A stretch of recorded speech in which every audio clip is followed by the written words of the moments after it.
బైబిల్లో ఒక సందర్భం ఉంది ప్రియమైన దేవుని వారిలాగా. నిజంగా ఏ తండ్రి కూడా ఏమండి బిడ్డ అడ్డం తిరిగినా కూడా ఆ బిడ్డని చంపాలని ఎప్పుడు తండ్రి కోరుకోడు. అది తండ్రి ప్రేమ.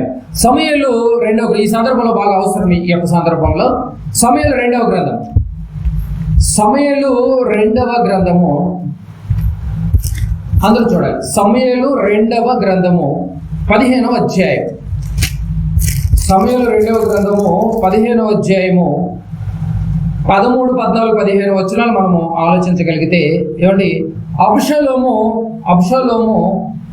తండ్రి అనేటువంటి దావీదుని చంపి ఆస్తిని సొంతం చేసుకోవాలనుకుంటూ ఉంటాడు. సొంత తండ్రిని చంపి ఆస్తిని ఏమండి సొంతం చేసుకోవాలనుకున్నటువంటి సందర్భంలో కొన్ని మాటలు ఉంటే బాగా గమనించాలి. నేను చదువుతున్నాను, బాగా వినండి. 15వ అధ్యాయము 13, 14, 15 వచనాలు చదువుకుందాం. ఇశ్రాయేలీయులు అబ్షలోము పక్షమున వహించరని దావీదునకు వర్తమానం రాగా, దావీదుకి తండ్రికి అర్థమైపోయింది. ఏమని? ఇశ్రాయేలీయులు మొత్తం అబ్షలోము పక్షం చేరారు.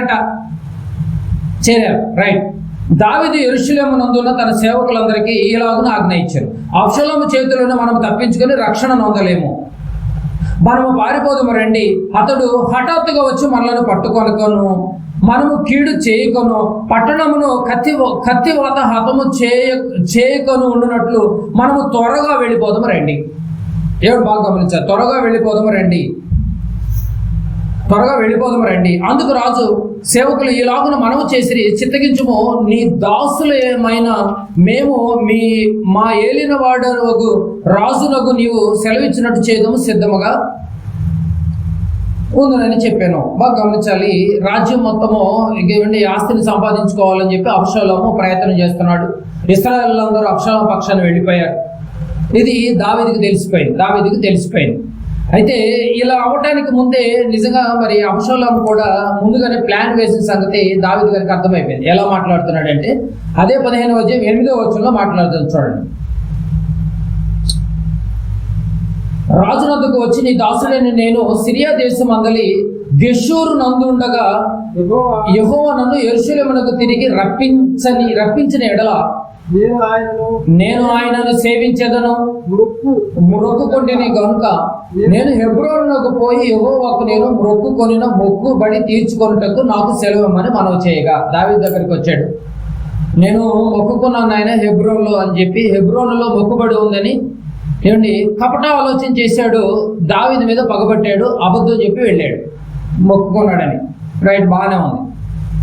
ఈ తర్వాత 3 నుంచి కొన్ని వచనాలు మనం గమనించగలిగితే అక్కడ ఏం జరుగుతుందంటే, అబ్షలోము నీ వ్యాజ్యము సరిగా, అబ్షలోము అంటున్నాడు, నీ వ్యాజ్యము సరిగాను న్యాయముగాను ఉన్నది కానీ దానిని విచారించటేను నియమింపబడిన వారు రాజునతో ఒకడునో లేడని చెప్పి దావీదు దగ్గరికి వస్తుంటే, మీ యొక్క గొడవను తీర్చేవాడు ఎవరు లేరు నాయన, మీరు రాజు దగ్గరికి వెళుతున్నారు కానీ అని చెప్తున్నాడు. నేను ఈ దేశమునకు న్యాయాధిపతిగా ఉండుట ఎంతో మేలు. అప్పుడు వ్యాజ్యమాడు వారు నా యొద్దకు వద్దురు, నేను వారికి న్యాయం తీర్చనని చెప్పుచూ వచ్చాను. అక్కడ న్యాయం జరగట్లేదు నా దగ్గర, నేను రాజునై ఉంటే నిజంగా మీకు మంచి న్యాయం చేస్తానని చెప్పేసి అబ్షలోము వస్తున్నటువంటి వారిని గురించి అంటున్నాడు. వ్యాజ్యాలకు గొడవలుగా పడి వస్తున్నటువంటి వారిని చూసి అంటున్నాడు. 5వ వచనం. మరియు తనకు నమస్కారం చేయుటకై ఎవడైనా తన దాపునకు వచ్చినప్పుడు అతడు తన చేయి చాపి పట్టుకొని ముద్దు పెట్టుకొని వచ్చాను. ఏమండి, వచ్చినటువంటి వారిని దగ్గరగా చేయి పట్టుకుని ముద్దు పెట్టుకుని హత్తుకుని మాట్లాడుతున్నాడు. నాయన మీకు న్యాయం జరగదు నాయన, నేనుంటే మాత్రం చక్కగా న్యాయం జరుగుతుంది అని చెప్పి మాట్లాడుతున్నాడు అబ్షలోము. తండ్రి దగ్గర న్యాయం జరగదు, ఇదిగో నా దగ్గర అయితే న్యాయం జరుగుతుంది, కానీ నేను రాజును కాదు కదా అని మాట్లాడుతున్నటువంటి సందర్భం బాగా గమనించాలి. సమస్యల కోసం వచ్చేటటువంటి వారిని మాయ మాటలు చెప్పి చేతులు ముద్దు పెట్టుకుంటున్నాడు. ఏమండి, ఇది మంచి బుద్ధి కాదండి బాబు, ఇది ఒక దొంగ ముద్దు, రాజ్యాధికారపు ముద్దు. ఇది ఇస్కరియోతు యోధా కూడా యేసుప్రభుల వారిని ముద్దు పెట్టుకున్నాడు. అది అప్పగించేటటువంటి ముద్దు, కపటపు ముద్దు. ఇది కూడా ఒక టైప్ ఆఫ్ కపట ముద్దే, అధికారం ముద్దు. ఇది వచ్చేటటువంటి వారిని ముద్దులు పెట్టుకుంటూ ఉంటున్నాడు. 10వ వచనం. అబ్షలోము మీరు బాగానాదం వినబడినప్పుడు అబ్షలోము హెబ్రోనులో ఏలుచున్నాడని కేకలు వేయడని చెప్పుటిక ఇశ్రాయేలు గోత్రములన్నిటి ఎదుటను వేగులు వారిని పంపాడు. ఏమంటే రాజుగా ప్రకటించుకుంటున్నాడని దావీదుకి చెప్పేశారండి బాబు. రాజుగా ప్రకటించుకుంటున్నాడని దావీదుకి చెప్పాడు.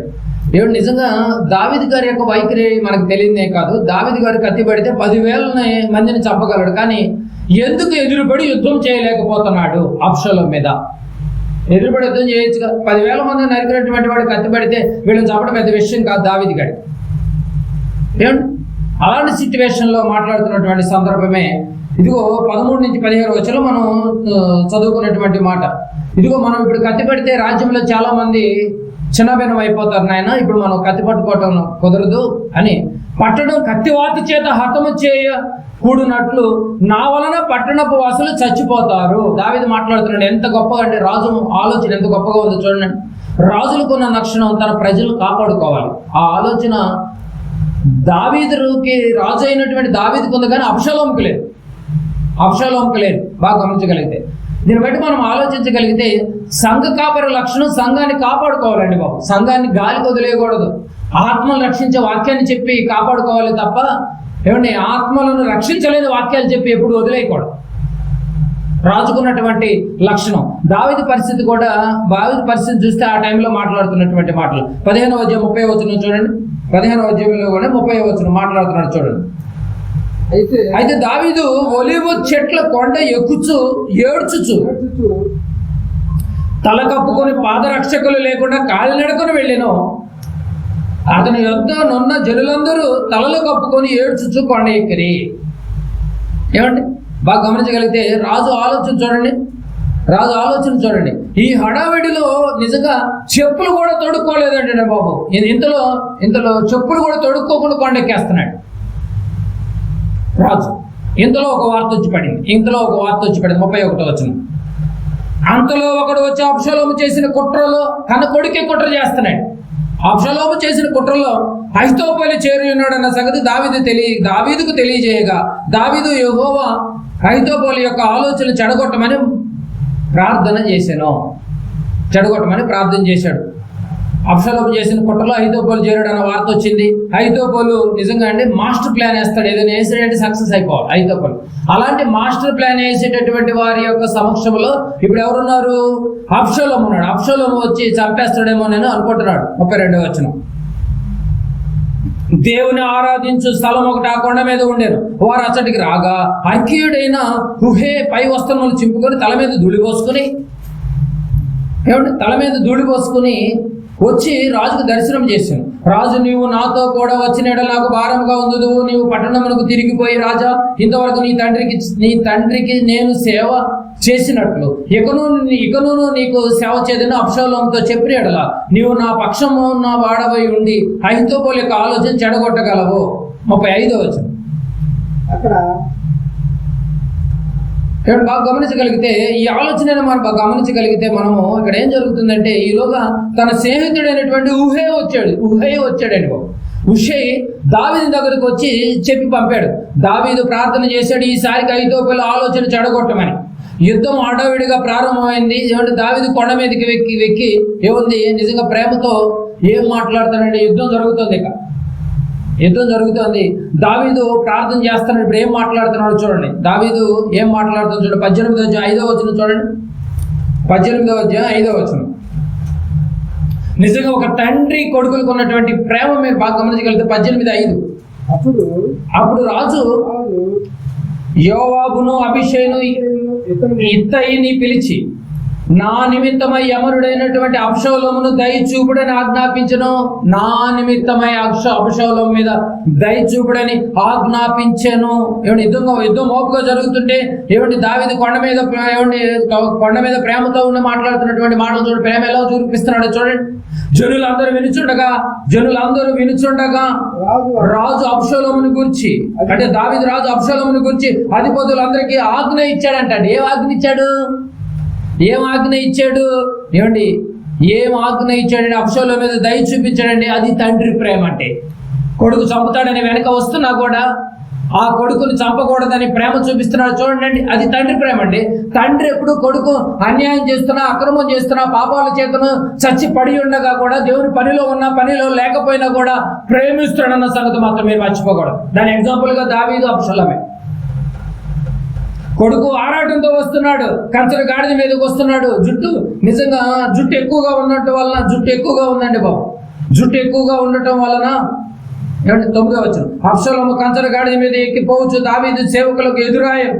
ఆ కంచర గాడిద యొక్క గొప్ప మస్తకి వృక్షం యొక్క చిక్కు కొమ్మల కిందకు పోయినప్పుడు అతని తల చెట్టుకు తగిలి ఉన్నందున అతడు ఎత్తబడి ఆకాశమునకును భూమికి మధ్యన వేలాడుచుండగా అతని కిందనున్న కంచర గాడిద సాగిపోయాను. గాడిద వెళ్ళిపోయింది. జుట్టు ఎక్కువగా ఉండటం వల్ల గాలికి ఎగురుతూ ఆ కొమ్మకు చుట్టుకుంది. వేలాడుతున్నాడు, నిజంగా వేలాడుతున్నాడు. 14వ వచనం చూడండి.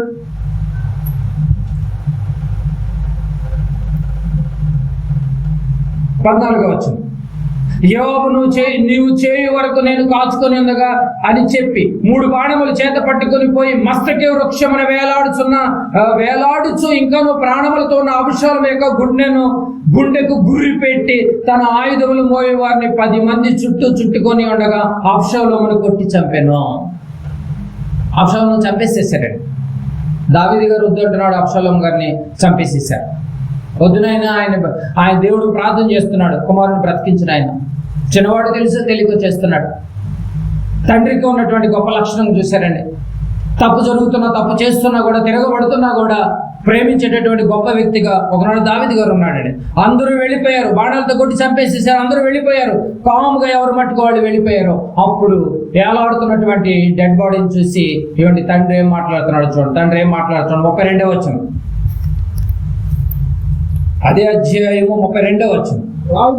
రాజు బాలుడకు అబ్షలోము క్షేమముగా ఉన్నాడా? అప్పటికే చచ్చిపోయాడు. క్షేమముగా ఉన్నాడా అని అడుగుతున్నాడు. అడిగాను. అందుకు ఖుషి చెప్పినటువంటి ఏమనగా, నా ఏలిన వాడవును రాజువగు నీ శత్రువులను నీకు హాని చేయవలనని నీ మీదకి వచ్చిన వారందరూ ఆ బాలుడు ఉన్నాడన్నట్టుగానే ఉందురుగాక.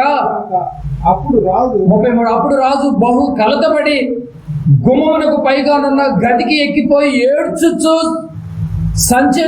ఏడుస్తున్నాడు. చూడండి, నా కుమారుడా అబ్షలోమా, నా కుమారుడా అబ్షలోమా అని కేకలు వేయచ్చు. అయ్యో నా కుమారుడా, నీకు బదులుగా నేను చనిపోయిన ఎడలే ఎంత బాగుండు. నా కుమారుడా, చూడండి తండ్రి కుమారుని గురించి మాట్లాడుతున్నాను. నీకు బదులుగా నేను చనిపోయినా బాగుండేది కదా, బాగుండు. నా కుమారుడా అబ్షలోమా, నా కుమారుడా అని ఏడ్చుచూ వచ్చానండి బాబు. ఏడ్చుచూ వచ్చాను. చంపాలని వస్తున్నటువంటి వాడికి ఏం తెలియదు. ఇంకా వాడు చిన్నపిల్లవాడు, బాలుడు వాడు. ఏమండి, వాడికి ఏం తెలియదు అంటున్నాడు. ఈ ప్రేమ ఎవరికైనా ఉందండి? మీరు చెప్పండి. పోనీలే తెలుసో తెలియక మాట్లాడారు కదా, ఇంత వాక్యం తెలిసినటువంటి నీకు ఆలోచన ఏమైనా వస్తుందండి? ఈరోజు వస్తుందండి. కానీ తండ్రి అయినటువంటి దావీదు నిజంగా ఆ అబ్షలోము విషయంలో ఏం మాట్లాడుతున్నాడు చూడు. వాడు బాలుడు, వాడికి ఏం తెలీదు. అన్ని తెలిసినటువంటి వాడు, ధర్మశాస్త్రం తెలిసినటువంటి వాడు, దివారాత్రులు ధ్యానించినటువంటి వాడు, యోరును నాటబడింది ఆకువాడుగా ఫలమిచ్చే చెట్టు వల్ల బ్రతికినటువంటి వాడు, తండ్రి ఇష్టాన్ని నెరవేర్చినటువంటి వాడు, ఎన్నో కీర్తనలు రాసినటువంటి వాడు, పాటలు పాడినటువంటి వాడు, అన్నీ తెలిసినటువంటి దావీదు, కన్న తండ్రి అయినటువంటి దావీదు మాట్లాడుతున్నాడు. వాడు బాలుడు, వాడికి ఏం తెలియదని నిజంగా ఎంతో ఏడుస్తున్నాడే. మరి నీకు అంతా తెలుసుగా వాక్యం. ఈరోజు ప్రార్థనలకు రమ్మంటే, సదస్సులకు రమ్మంటే, ఆదివారాలు ఆరాధనకు రమ్మంటే మీకంటే మాకెక్కువగా తెలుసు, మందిరానికి వెళ్ళి మీరేమి నేర్చుకోలేదు అంటున్నారు కదా. అన్నీ తెలిసిన వాడు దేవుడికి దూరం అయిపోతున్నాడు. అన్నీ తెలిసినటువంటి దావీదు మాట్లాడుతున్నాడు. వాడు బాలుడు, వాడికి ఏం తెలియదు. చంపటానికి వస్తున్నటువంటి వాడిని కూడా, కన్న తండ్రి అయినటువంటి దావీదును చంపడానికి అబ్షలోము వస్తున్నా కొడుకును గురించినటువంటి మాటలు చూడండి. నీకెందుకు ఇలాంటి మాటలు రావట్లేదు? తెలుసో తెలియక పిల్లలు బొమ్మలు మాట్లాడారు కదా. ఎప్పుడు పనిలోకి దూరం అయిపోకూడదండి బాబు. పనిలో ఉన్నటువంటి వాడు, తండ్రి ప్రేమను తెలిసినటువంటి వాడు, తండ్రి ప్రేమను సంతరించుకున్నటువంటి వాడు, చంపటానికి వస్తున్నటువంటి వాడిని కూడా వీరేమి చేస్తున్నారో వీరిని క్షమించన్నటువంటి యేసు ప్రేమను మర్చిపోయావా నువ్వు? పైగా ప్రేమ లేదంటావా? ప్రేమ ఏంటి? చూయించు మరి, ప్రేమ చూయించు మరి. ప్రభు చూయించాడు, బదులు చూయించలేదు, అది ప్రేమ. దావీదు చూయించాడు, కొడుకు చంపడానికి వచ్చినా కూడా అది ప్రేమ. ఈ ప్రేమ ఎవరిలో అయినా ఉందండి? దావీదుకే ఇంత ప్రేమ ఉంటే బాగా గమనించాలి, అప్పటికి ఇంకా క్రీస్తు రాలేదు. క్రీస్తు పూర్వం ఉన్నటువంటి దావీదుకే ఇంత ప్రేమ ఉంటే, శత్రువు వచ్చి చంపుతున్నా కూడా ప్రేమించే గుణం ఉంటే, చిన్నవాడులే వాడులుడే. నిజంగా ఎంత గొప్ప మాట మాట్లాడాడండి బాబు, ఎంత గొప్ప మాట మాట్లాడాడు. వాడు బాలుడు అన్నాడండి బాబు. క్రీస్తుకు తండ్రికి ఇంకెంత ఉండాలండి? దావీదుకి ఇంత ప్రేమ ఉంటే క్రీస్తుకి తండ్రికి ఇంకెంత ప్రేమ ఉండాలి? బాగా గమనించాలి, ఇంకెంత ప్రేమ ఉండాలండి. మరి ఆ క్రీస్తుని కలిగి ఉన్నటువంటి మనకి ఇంకెంత ప్రేమ ఉండాలి? ప్రేమిస్తున్నావా, ద్వేషిస్తున్నావా, పగ పెట్టుకుంటున్నామా, బదులు దూషిస్తున్నామా, పనికి దూరం అయిపోతున్నామా? అన్నీ తెలుసు అనుకుంటున్నావేమో, నీకు అసలు ఏం తెలియదని బైబిల్ చెప్తాం. అన్నీ తెలిసినటువంటి వాడు బాలుడు అంటున్నాడు దావీదు గారు. వాడు తెలియదు పాపం, బాలుడు. వాడు కన్నా నేను చచ్చిపోయినా బాగుండేది అంటున్నాడే. ఇదేనా నువ్వు పెద్ద తరహాగా వాక్యాన్ని నేర్చుకుంది? అంటే రాజు ఏం చేస్తాడనమాట? రాజు ఏం చేస్తాడు? క్షేమాన్ని కోరుకుంటాడు, క్షేమాన్ని కోరుకుంటాడు, ఎదుటి వాళ్ళ బ్రతుకును కోరుకుంటాడు. శత్రువులను కూడా ప్రేమించేటటువంటి గొప్ప మనసు ఉంటుంది రాజుకి. చీకటిలో నుంచి వెలుగులోనికి వచ్చినటువంటి వారందరూ కూడా పేతురు గారి పత్రిక ప్రకారంగా కూడా రాజులైన యాజక సమూహం అని నీకు అర్థమైతే నువ్వు కూడా రాజువే కదా, ఎందుకు క్షేమం కోరలేకపోతున్నావు? ఎందుకు బదులు దూషిస్తున్నావు? నువ్వు ఎందుకు కక్షతో ఉంటున్నావు? అయినా తండ్రి ప్రేమిస్తాడు. ఎందుకో తెలుసా? ఈ మౌనము, ఈ వెయిటింగు, ఈ దీర్ఘశాంతము నువ్వు మారాలని. ఇంకా నీలో మార్పు లేదు. చివరిగా ఒక మాట చూద్దాం. సమయలు 2వ గ్రంథము 19వ అధ్యాయం. సమయలు 2వ గ్రంథము 19వ అధ్యాయం. ఆ మాటలన్నీ మీరు బాగా గమనించాలి. బాలుడు అన్నాడండి బాబాడు, చిన్నవాడు పాప, వాడికి ఏం తెలియదు అన్నాడండి. క్షమించండి అన్నాడు. 19వ అధ్యాయము మొదటి నుంచి, 19వ అధ్యాయము మొదటి నుంచి. అప్పుడు చనిపోయాడు అన్న వార్త తెలిసింది. 19వ అధ్యాయం మొదటి వచనం. రాజు తన కుమారుని గురించి దుఃఖించుచు ఏడ్చుచున్నాడన్న సంగతి ఆ దినమున జనులందరూ విని యుద్ధమందు సిగ్గుతో పారిపోయిన జనుల వలె వారు నాడు దొంగ నడకలతో వచ్చి పట్టణంలో ప్రవేశించిరి. దొంగ నడకలు ఉంటాయి బాబు, నడకలో కూడా దొంగ నడకలు ఉంటాయి. నాటి విజయము జనులందరికీ దుఃఖమునకు కారణమాయను. రాజు ముఖము కప్పుకొని అబ్షలోమా నా కుమారుడా, అబ్షలోమా నా కుమారుడా, నా కుమారుడని కేకలు వేయచ్చు ఏడ్చుచుండగా రాజు అబ్షలోమును గూర్చి దుఃఖించుచు ఏడ్చుచున్నాడన్న సంగతి యోవాబు విని నగరయందు రాజునొద్దకు వచ్చి నీ ప్రాణమును, నీ కుమారుల ప్రాణములను, నీ కుమార్తెల ప్రాణమును, నీ భార్యల ప్రాణములను, నీ ఉపపత్తుల ప్రాణములను ఈ దినమున రక్షించిన నీ సేవకులందరికీ నేడు సిగ్గుపరిచి ప్రేమ చూపుచు. చూసారండి, ప్రేమ చూపుచు ఈ దినమున అధిపతులను సేవకులను నీకు ఇష్టజనులను కారని నీవు కనపరిచితివి. మేమందరము చనిపోయి అబ్షలోము బ్రతికి ఉండిన ఎడల అది నీకు ఇష్టమగునన్న మాట ఈ దినమున నేను తెలుసుకొనుచున్నాను. ఇప్పుడు లేచి బయటికి వచ్చి నీ సేవకులను ధైర్యపరచుము. 7వ వచనం. నీవు బయటికి రాకయుండిన ఎడల ఈ రాత్రి ఒకడును నీ యొద్ద నిలవడని యెహోవా నామమును బట్టి ప్రమాణము చేయించున్నాడు. నీ బాల్యము నుండి నేటి వరకు నీకు ప్రాప్తించిన అపాయములన్నిటికీ అది నీకు కష్టతరముగా ఉండునని రాజుతో మనవి చేయగా రాజు లేచి వచ్చి గుమ్మలో కూర్చుండెను. ఈ వచనాలన్నింటిని బట్టి గమనిస్తే రాజు క్షేమాన్ని కోరేవాడై ఉండాలి. రాజు ఏం చేయాలి?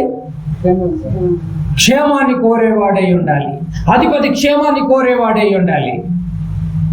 మరి మనము కూడా చీకటిలోంచి వెలుగులోకి వచ్చినటువంటి మనము కూడా రాజులైనటువంటి యాజక సమూహమే కదా.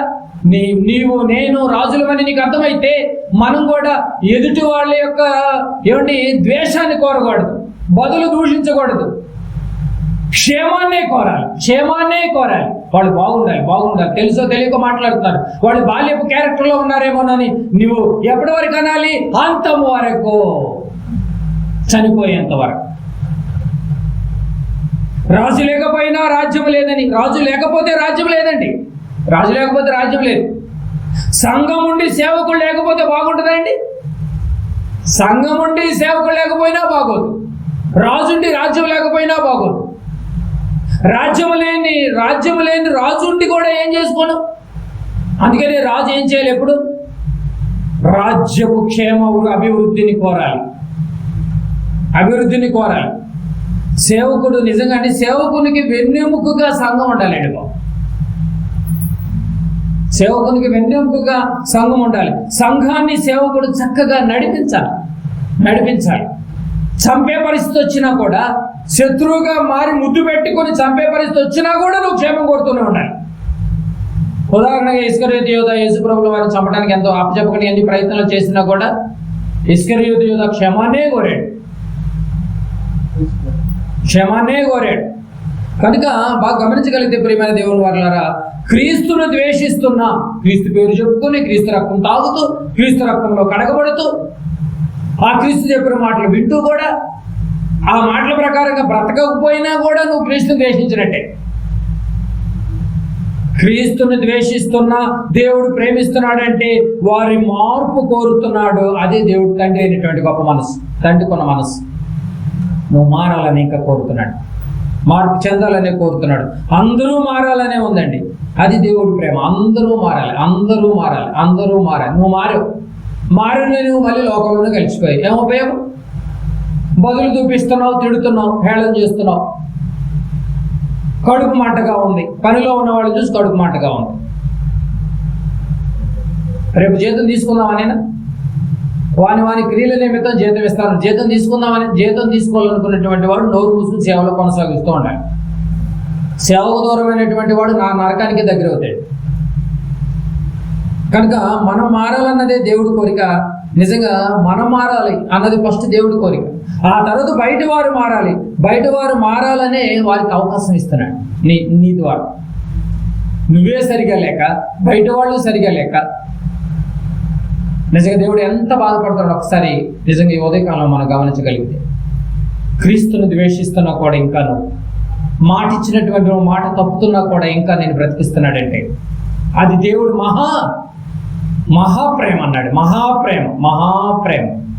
ఆయన మహాప్రేమ ముందు నిజంగా మన ప్రేమ కనపడుతుందా? మన ప్రేమ తేలిపోతుంది. దొంగ ప్రేమ, దొంగ అడుగులేనట్ట, మాటలు దొంగ మాటలే, దొంగ నడకలు. స్వార్థకి వెళ్ళే వాళ్ళ పాదాలు సుందరం అన్నాడు. దొంగ అడుగులు వేయొద్దు దయచేసి ప్రియమైన దేవుని వాళ్ళ. దొంగ నడకలు నడవకుండా, దేవుని సేవలో ఉన్నటువంటి వారిని కడుపు మాటలో ఉండకుండా, స్వార్థకి వెళ్ళే వాళ్ళ పాదాలు సుందరంగా మార్చుకుంటూ, దేవుడు అప్పచెప్పినటువంటి పనిని, దేవుడు ఇచ్చినటువంటి వాక్యాన్ని దివారాత్రులు ధ్యానిస్తూ, దావీదు గారికి ఉన్నటువంటి గొప్ప మనస్సును, కన్న తండ్రికి ఉన్నటువంటి మహాప్రేమను క్రీస్తు ద్వారా ఏ రీతిగా చూపించాడు, లోకంలో ఉన్నప్పుడు మనం ఎలా బ్రతికామో అలాంటి వారిని మన వల్ల దేవుడు ఎంతగానో ప్రేమించి, దేవుడు నేను గొప్ప ఉన్నతమైనటువంటి స్థితిలో పెడితే దేవుడికి నిజంగా ఘనత తీసుకొచ్చే వారిగా మనం ఉండాలి. అంతేగాని బదులు దూషిస్తూ, కడుపు మంటతో ఉంటూ, దేవుడిని తిరస్కరించి వాక్యానికి వ్యతిరేకులుగా ఒకవేళ నువ్వు మారితే మాత్రం నేమనండి, రేపు న్యాయ విమర్శ ఒకటి ఉంది. ఆ రోజు జీతం దొరక నరకానికి వెళితే అప్పుడు చాలా భయంకరమైనటువంటి ఇబ్బందులు పడాల్సిన పరిస్థితి ఏర్పడింది. అయినప్పటికీ కూడా ఆయన మౌనము మార్పుకి కారణం అన్న సంగతి నీకు అర్థం కావాలి. మారినటువంటి మనం ఇంకా మారాలని వాక్యం సెలవిస్తుంది. ఆలోచించండి. యేసుప్రభువు వారిని అన్ని మాటలు అన్నా కూడా, అంత హింసించినా కూడా ఆయన బదులు దూషింపలేదు. ఒకవేళ ఇంకా నువ్వు నేను కూడా బదులు దూయిస్తూ, అవును మాకు తెలియదు, మరి నీకు తెలుసుగా మమ్మల్ని బాలురుగా నువ్వు ఎందుకు క్షమించలేకపోతున్నావు, మీ కోణంలోనే ఒకవేళ వస్తే, ఇలాంటి వారి కోణంలోనే ఒకవేళ ఆలోచన చేస్తే, దావీదు గారికి ఉన్నటువంటి గొప్ప మనస్సు, బాలురుగా మమ్మల్ని ఎందుకు నువ్వు చూడలేకపోతున్నావు, మరి మాకు తెలియదు, నిజమే, మేము కరుడు కట్టిన తీవ్రవాదులమే, నువ్వెందుకు క్షమించలేకపోతున్నావు, సేవలోనికి నువ్వెందుకు దూరం అయిపోయావు, ఒక్కసారి నువ్వు ఆలోచించగలిగితే ఇంకా నీ పట్ల తండ్రి ప్రేమ పుష్కలంగా అందుతోంది. గమనించు, మహాప్రేమను దయచేసి కాళ్ళదనుకోకండి, దయచేసి కాళ్ళదనుకోకండి. క్రీస్తు ప్రేమకు దూరం అవ్వద్దు, కన్నతండ్రి మహాప్రేమకు దూరం అవ్వద్దు. దానికి ఎగ్జాంపుల్గా తండ్రి అయినటువంటి దావీదు గారు అబ్షాలోము విషయంలో ఎంతో సహించుకుంటూ వచ్చాడు, ఓర్చుకుంటూ వచ్చాడు. అలాంటి ఓర్పు సహనాలు, క్రీస్తు ప్రేమలో ఉన్నటువంటి సహనాలు మనందరిలో ఉండాలని కోరుకుంటూ, శిక్ష వెంటనే రాలేదని నువ్వు సంకలు కొట్టుకుంటున్నావేమో, ఒకరోజు మరణం తర్వాత వెంటనే నువ్వు నరకానికి వెళ్ళే పరిస్థితి ఏర్పడదు. ఆ రోజు బాధపడే కంటే ఆ రోజు చేతులు కాలేక ఆకులు పట్టుకుందామని ప్రయత్నించడం కూడా ఉపయోగం ఉండదు. ప్రేమ దేవుని వల్ల ఆలోచించండి, మంచి నిర్ణయాలు తీసుకోండి. లోకం క్రీస్తు వైపుకు వెళ్ళిపోతున్నారేమోనని క్రీస్తు పేరెత్తితేనే దేశంగా ఉన్నారు.